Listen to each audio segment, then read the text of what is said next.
नमस्कार दोस्तों, स्वागत है आपका और आपके साथ मैं हूं आशिमा त्यागी। दोस्तों, अगर आपसे कहा जाए कि भारत की सुरक्षा घड़ी पर सिर्फ 5 साल बचे हैं और 2030 के बाद भारत चीन युद्ध की संभावना अब थ्योरी नहीं बल्कि टाइमलाइन बन चुकी है, तो दोस्तों क्या आप गंभीरता से इसे लेंगे? ये सवाल इसलिए क्योंकि यही चेतावनी अब सामने आई है। नई दिल्ली में नवंबर में होने वाला क्वाड शिखर सम्मेलन, जी हां, क्वाड शिखर सम्मेलन ट्रंप के अचानक एशिया दौरे के बाद से जियोपॉलिटिकल शक की सुई पर अटक गया है।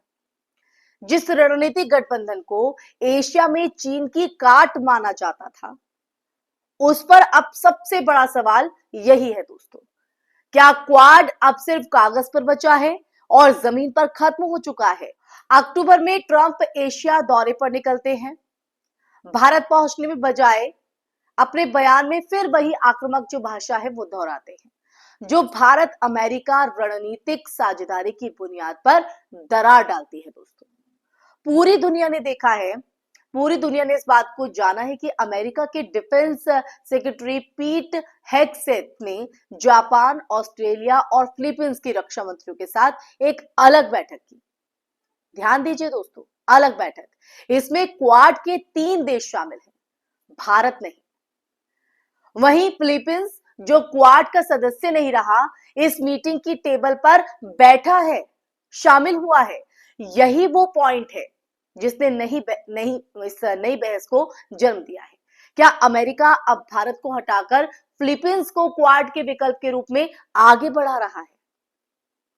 क्या क्वाड 4 से घटकर 3+1 मॉडल में बदल रहा है, या भारत अमेरिका के रिश्ते सिर्फ दिखावे की रणनीतिक दोस्ती बनकर रह गए हैं? ये तमाम वो सवाल हैं जो इस वक्त कहीं ना कहीं फिजाओं में घूम रहे हैं, और इस सवाल के जवाब हर कोई ढूंढ भी रहा है। जो विशेषज्ञ चेतावनी दे रहे हैं दोस्तों, वो सिर्फ कूटनीतिक बात नहीं कर रहे हैं, वो सैन्य तैयारी, संसाधन, समय और ताकत के गणित पर बात कर रहे हैं। चीन 2030 के बाद हमला करे, ये कोई अनुमान नहीं, बल्कि उसकी जो सैन्य क्षमता है, ताइवान प्लानिंग, भारत सीमा पर infrastructure, hydro power control, cyber युद्ध क्षमता और लगातार पीएलए के मॉडर्नाइजेशन के ट्रेंड से निकला निष्कर्ष है। एलएसी पर सड़कों, एयरबेस और मिसाइल पोर्ट्स की जो तैनाती है वो आज 2020 जैसी नहीं रही।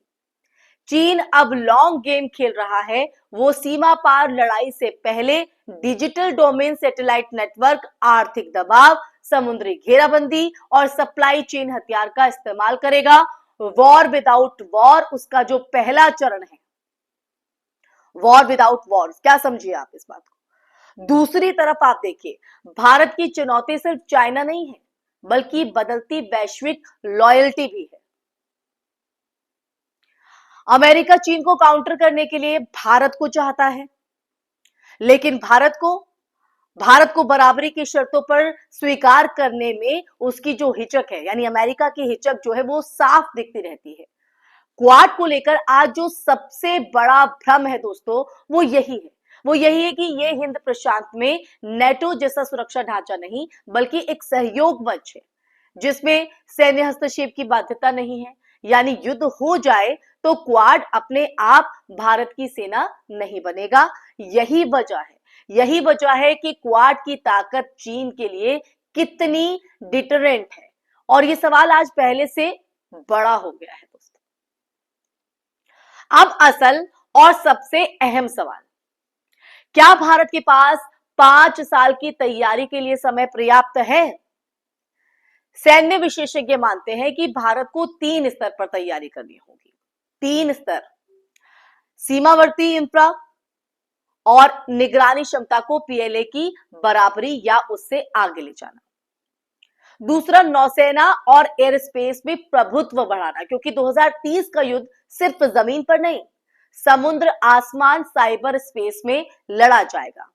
और तीसरा स्तर, हथियारों के आयात पर निर्भरता कम करके डीआरडीओ और प्राइवेट सेक्टर और स्वदेशी डिफेंस प्रोडक्शन को युद्ध स्तर पर बढ़ाना।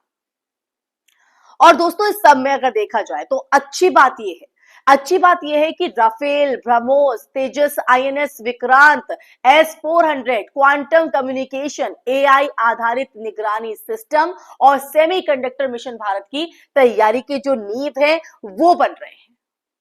लेकिन सच्चाई ये भी है कि चाइना की सैन्य शक्ति अभी भी मात्रात्मक और तकनीकी दोनों स्तर पर अगर देखें तो वो आगे है।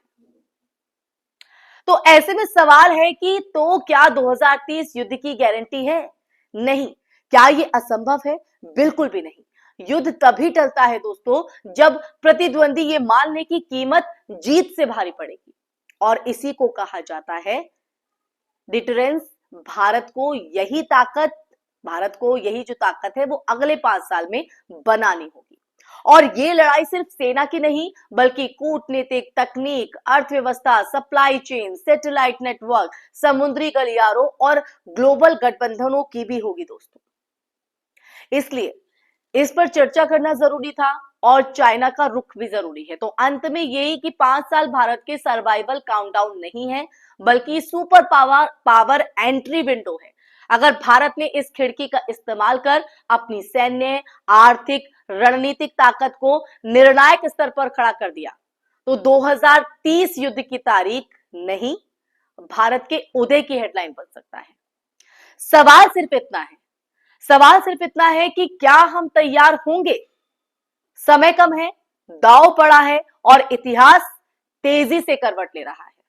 इसी के साथ इस चर्चा में फिलहाल के लिए बस इतना ही दोस्तों। ये चर्चा आपको कैसी लगी? ये चर्चा सुनने के बाद जो भारत, चाइना, अमेरिका, ये तीनों का जो जिक्र किया है 2030 के जो युद्ध की बात यहां पर हो रही है, इसको आप किस तरह से देखते हैं? कमेंट बॉक्स में कमेंट करके जरूर बताइएगा।